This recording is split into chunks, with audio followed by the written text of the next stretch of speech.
eu fiquei pensando, pô, será que o Renan é o primeiro candidato à presidência da República original da internet? No Brasil, sim. Né? Pra valer? Sim. Pra valer, sim. Teve políticos que usaram depois na internet, mas original, assim, um produto de fábrica da internet, sim. Em que medida isso... Porque assim, ó, eu vejo que... Quando a gente faz aqui o Flow News, a gente vai falar de alguns assuntos como, por exemplo, Banco Master, né? Que tem sido uma pauta infinita, né? Os caras também, inclusive, não param de dar assunto pra gente, né? Sem parar. Você estava me dizendo que saiu mais coisa hoje. Cara, quando rola esses assuntos assim, a gente vê no chat ali uma galera se movimentando, falando do Renan, né? O meu ponto é uns caras da internet falando de um cara da internet também. Então, em que medida que tu tá vendo, que ser da internet te ajuda na tua pré-candidatura, porque ainda não é campanha? Ajuda na persona, num aspecto... Vamos dar um exemplo. Eu sou uma figura da internet... e tem muitos tipos de figura da internet. Tem o cara do vídeo curto, de Instagram, né? Acho que a cultura do TikTok criou, vamos dizer, a pessoa que se torna famosa por gravar aquele vídeo vertical, curtinho. Tem o cara do vídeo longo do YouTube, tem o cara da live, tem o cara do podcast. Eu sou o cara da live longa e do vídeo longo. E o que isso me dá de força? Se fosse aquelas skills que você tem no... Né, você vai ter o meu card do Renan e os skills. Isso me dá uma grande influência verbal para discussões boas, para formular ideias. E para manter a pessoa, através da retenção, entendendo o que eu tô falando. Eu entendi uma lógica em que eu falo rápido e concateno ideias de maneira rápida para não perder a retenção. Porque se eu falasse assim para você, Igor, então, a ideia é... Essas pausas, o cara simplesmente muda de canal. A pausa é inimiga da retenção. Então, isso me serviu como uma ferramenta para eu expor ideias um pouco mais complexas, que no vídeo de 1 minuto, 2 minutos eu não conseguiria expor, e gerar um público de melhor qualidade. Esse público de melhor qualidade, ele é um público que se dedica mais à causa, porque ele teve tempo de entender e aprofundar aquilo. Então eu usei uma força que eu tinha como um cara de internet de vídeos longos, de modo a construir uma base muito fiel, muito leal, baseada nos princípios nossos. E aí isso me permitiu ser uma pessoa que vai bem em podcasts, vai bem em entrevistas, porque eu faço, vamos dizer, eu concateno as ideias de maneira original, de uma maneira melhor do que outros. Eu creio que o cara do vídeo curto não tem essa habilidade. Por mais que ele venha na internet, ele não vai ter essa habilidade. Ele vai ter outra coisa. É o famoso corte rápido Tramontina. O cara vai falar, Igor, e corte rápido, Tramontina. Meu jeito é outro, então... Eu acho que não estavam acostumados a lidar com este tipo de cara de internet. Que já é o cara do vidão, né? Não é do vidinho. Mas aí, sim. Mas ser o cara da internet te coloca numa posição também que tu é meio jovem demais pros caras te respeitar, não é não? Nossa, você tá falando do meu drama, né? O meu drama, que agora é o seguinte, eu fui aprendendo algumas coisas, né? E esse aqui, vamos dizer, como pré-candidato, é a terceira entrevista que eu faço com você, uma no final do ano passado. Outra no Flow News aqui esse ano e agora. E assim, nessa trajetória, né, eu fui aprendendo a ser pré-candidato. Uma das coisas que eu aprendi caras do mercado, caras da grana e a política, eles não respeitam muito suas ideias. Eles só respeitam a força, e a força é pesquisa. E algumas pesquisas.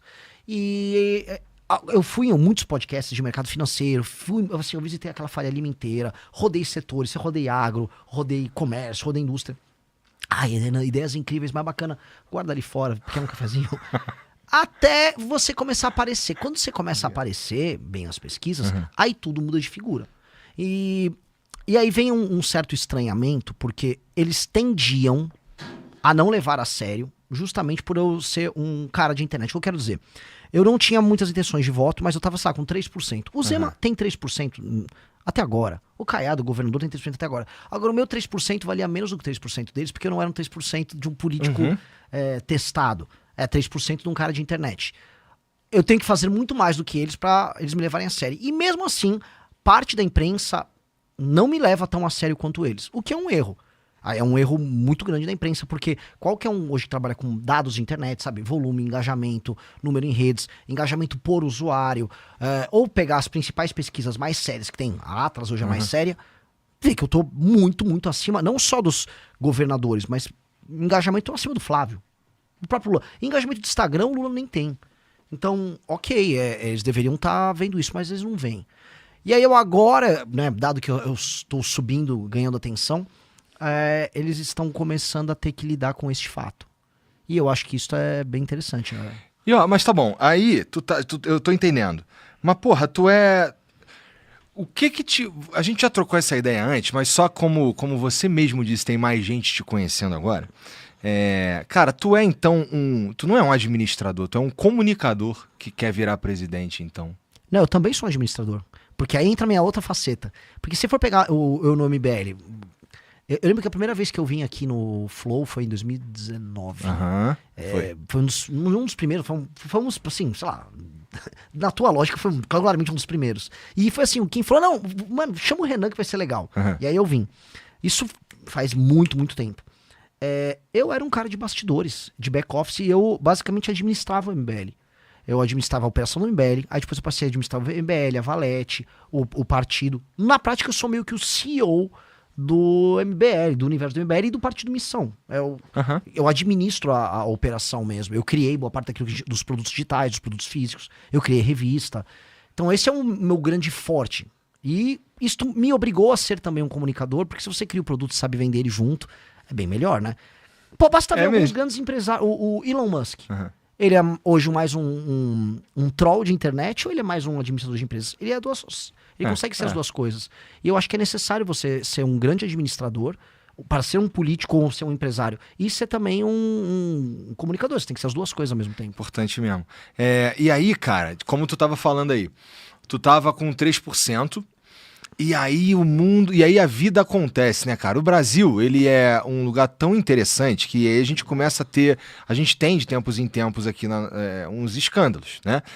A gente estava tendo um escândalo do INSS, e aí a gente teve o escândalo do Banco Master, e aí no meio do escândalo do Banco Master, a gente começa a ter uns vazamentos de mensagem de pré-candidato à presidência da República também, o Flávio Bolsonaro, e a gente começa a ver umas mudanças nas previsões, nas pesquisas para as eleições desse ano, e a gente começa a ver nessas mudanças, inclusive tu chegando ali em terceiro. E aí eu te perguntei aqui antes de começar, cara, tu já parou pra pensar que, cara, pode ser que tu vá pro segundo turno, cara?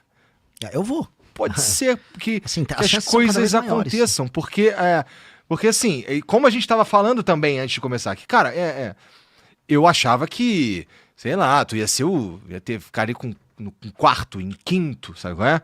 Não ia ter, nem passa perto de ir para um segundo turno. As coisas estão esquisitas no bom sentido para você, né? No mau sentido pro Flávio, por exemplo, que vem... Não é que o Lula, com o derretimento, com a perda de votos, ou com a perda de intenção do Flávio, o Lula ganhe, mas ele ainda perde, né? E é bom para tu, por exemplo. Sim, eu vou dar um exemplo de algo que eu estava comentando com um jornalista. Eu falei assim, mas como pode? Né, vocês realmente têm... A estrutura de vocês é mínima. Um jornalista que tava agora na Bahia, ele falou, aquele carro de vocês, eu falei assim, aqueles 2 carros, não é um carro, só é 2 carros, não estamos tão pobres assim. Aqueles 2 carros são nossos. Mas você tá rodando de carro mesmo? Sim. Mas você veio pra cá como? De carro. Porque era, sei lá, de Salvador, já eram uns 500 km de Salvador. Mas você veio de Salvador de carro? Eu vim de Salvador de carro. Tá. Aí ele falou, mas como é que você pretende ganhar deles? Eu, de carro. Aí eu falei, deixa eu explicar uma coisa. Você acha que ele fez, os meus concorrentes, o Flávio, ele fez um grande investimento em estar no PL, ele tem um nome Bolsonaro e tal, mas pensa o investimento que eu fiz, é um investimento que você não vê. Eu não estou no Banco Master. O quanto isto vale em termos de investimento político? O quanto vale em termos de investimento político eu não estar no escândalo do INSS? O quanto vale em termos de investimento político eu não ter me associado a vagabundo, eu não estar andando com um cara, sei lá, de milícia aqui, de comando vermelho ali, de não pegar grana com vagabundo? Isso é um investimento. Ele não aparece ser um investimento porque parece que eu simplesmente fiquei parado não fazendo coisas. Mas eu estou na política, eu estava montando um partido político e enquanto eu fiz isso, eu abdiquei de todo o lucro político, de ter grana fácil, de puxar o saco, sabe, do político certo na hora certa. Podia ter puxado o saco do Marçal em 24, todo mundo nosso crescia. Podia ter puxado o saco do Bolsonaro, podia ter puxado o saco do Nicolas, como tem uns que puxam. E aí eu ficava subindo de escadinha em escadinha. Hoje, o melhor investimento claramente é não ter puxado o saco de ninguém e não ter entrado em um escândalo. Isso é um baita do investimento. Se você olhar, eu fiz um investimento colossal em não fazer nada disso. E aí isso me coloca numa posição muito confortável. Então não é que, assim, não é sorte. Eu juro pra você tá... O Igor tá rindo. Coloque a câmera na cara. O Igor tá falando, o Renan tá vindo com uma boa resposta de político. Que é uma bela resposta que eu dei agora. Mas é verdade. Mas então, eu entendo. E é interessante. É interessante aí tu ter feito essas escolhas de palavras aí. Só isso, só por isso que eu tava rindo só. Porque é que assim, que é engraçado, mas pensa assim, o Kim. Se o Kim pensa assim, o Kim fez uma escolha. Quando o Bolsonaro começou a errar no primeiro mandato dele, o Kim falou, vou criticar. Perdeu o eleitor. Quando o Bolsonaro fez todas as besteiras que ele fez na pandemia, Kim até pediu impeachment. Perdeu o eleitor. Essa perda de eleitor é um investimento. É igual você pega um capital que você tem e investe num projeto novo. Você no início vai ficar com menos capital disponível, mas você comprou uma tese. A tese do Kim é, eu vou pra cima, não importa se é direita ou esquerda, eu tenho que manter a minha coerência. Ele fez um investimento. Esse investimento, né, entra o Lula, o Kim não entrou em orçamento secreto, que ele podia ter escolhido assim, eu vou pegar essas emendas, vou desviar as emendas igual os outros deputados fazem, transformo isso numa grana, boto um pedaço no bolso, com essa grana no bolso eu contrato uma equipe paralela de rede social pra mim. Quantos não fazem isso? Ele falou, não vou fazer. O ato de não fazer é um investimento. O ato de não entrar no esquema é um investimento. Então todas as escolhas que nós fizemos foram um investimento. E onde o investimento começa a se pagar? Pois bem, eu criei tanta credibilidade com o meu público que eu tive mais de 2.000 jovens coletando assinatura pra mim nas ruas todos os dias da semana durante 1 ano e meio. Isso já é resultado desse investimento. Eu não ter me encontrado com o Vorcaro nunca, na verdade, o Vorcaro nem ter pensado em mim ou no Kim como uma opção de parceiros, já é resultado desse tipo de investimento. Então é uma escolha deliberada, que ela se paga. E aí ela me coloca num momento em que você tem 2 projetos completamente corrompidos, que é o do petismo e do bolsonarismo concorrendo, eu chego lá não como um azarão, mas como alguém que fez as escolhas certas nos últimos anos. Então não é azarão. Pô, eu investi em não ter relação com o Vorcaro. Eu investi muito em não ser um cara que o Joesley Batista queira comprar. Isso foi um investimento de sabe, ter um espírito muito blindado em falar, eu continuarei sendo um cara de classe média. Estruturalmente de classe média. Eu não vou mudar os meus hábitos de consumo. Tipo, Renan, você tá agora com uma roupa, não tô com blazer. Sim, eu comprei na Zara, sabe? Deve custar uns R$400 isso aqui. Eu continuo sendo essencialmente um cara de classe média. E quando você não muda essa estrutura e fala, minhas ambições são ambições históricas, eu quero que o meu nome seja estudado na história. Mas minhas ambições comezinhas do dia a dia, se eu quero comer um bife, quero, sabe, sei lá, tá com o celular do momento só pra ele funcionar bem, quero comprar uma guitarra legal. São ambições de classe média. Quando você mantém um espírito assim, é difícil você virar um merda. E aí isso se paga nessa disputa. Nessa disputa eu tô numa posição muito privilegiada. O Lula faz um governo horroroso. É um governo horroroso. É um governo de aumento de taxação. É um governo que é um governo que tá no escândalo do Banco Master. E aí você vai ver o eleitor do Lula, e o eleitor do Lula tá procurando outra coisa. Especialmente o eleitor jovem. Esse diagnóstico que eu fiz, institutos de pesquisa fizeram. Eu fui pro Nordeste e eu falei pro eleitor do Lula jovem, o filho da mulher que tá no Bolsa Família. Você não tá aguentando mais bandido, né? Você não aguenta mais estar no Bolsa Família. Ele, não aguento mais. Eu quero uma vida melhor. E tá, eu tenho um plano pra você. Eu vou desenvolver o Nordeste. Eu vou trazer data center pro Nordeste. Eu vou industrializar o Nordeste. Cara, vambora, tô contigo, meu irmão. Vambora. Porque o cara quer otimista. O cara quer. Você não pode tirar do homem a vontade de sonhar. O Lula não tá dando vontade pra ninguém sonhar. O Lula chega pro cara e fala, fica tranquilo, você não tá fazendo nada, você tá desempregado, tá sendo assaltado? Fica tranquilo, homem, eu vou pagar só um botijão de gás, aí a sua mãe vai cozinhar aí pra você, aí você fica em casa quieto. O Lula tá matando esse homem, o Lula tá matando a pessoa que tá sonhando. O Lula é um cabresto, o Lula, vou te falar, ele é um veneno lento que você vai dando pra pessoa desistir de viver. O Lula é esse veneno lento. Não precisa trabalhar, eu te dou uma grana, fica quieto, vota em mim, te dou uma energia elétrica, eu vou ver se sobra alguma coisinha. O Lula, e ele faz isso, ele vai tirando o espírito da pessoa. Só que os mais jovens ainda têm um espírito. Então quando você vai pro Nordeste, você vai despertar. Por isso que meu lance é o Nordeste. Cara, eu tenho que, pra ganhar do Lula, eu tenho que ganhar do Flávio no primeiro turno, sim. Mas eu já tenho que ganhar do Lula, arrancando os votos dele no Nordeste, mostrando pras pessoas, dá pra virar o Nordeste. E, pô, uma pessoa que tá hoje no interior do Ceará, a pessoa tem celular, a pessoa quer construir uma vida. Aquele papo que ficam vendendo. Direita vendeu muito. Ah, o lugar do Nordeste é vagabundo. Papo furado. A galera quer ralar. A galera quer crescer. É que não dão meios para as pessoas fazerem isso. Não dá pra pessoa montar uma empresa no interior do Ceará. Não tem economia. A gente tem que ver como é que eu levo o agro rápido pra lá. Como é que eu instalo data center. Como é que eu faço linha de energia elétrica. Como é que eu trago indústria. Como é que eu exploro terra rara na Bahia. Que tem terra rara na Bahia. Como é que eu faço isso acontecer? Pô, vamos fazer isso urgente. Vamos acelerar essa bagaça. E aí eu falo isso. E as pessoas vão despertando. Pô, Igor, pesquisa Atlas, não sou eu falando, galera, não é a opinião do Renan. Semana passada, Rio Grande do Norte, acho que eu tava com 7,5 ou 9,5, Rio Grande do Norte. Em Natal, 15%. Eu tô em Natal com 15%. Pesquisa. Não sou mais um cara do 3%. Em Natal, eu falei isso pra galera que mora lá, e a galera, o Renan tá certo. Nordeste, cara, terra do Lula, a governadora é do PT, a Fátima, em Natal. Em Recife eu não tenho menos de 10%.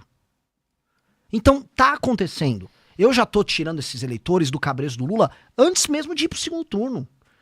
É um despertar. Você precisa unir o Brasil. E pra eu ganhar, lembra que eu falei da guerra faccional de Roma?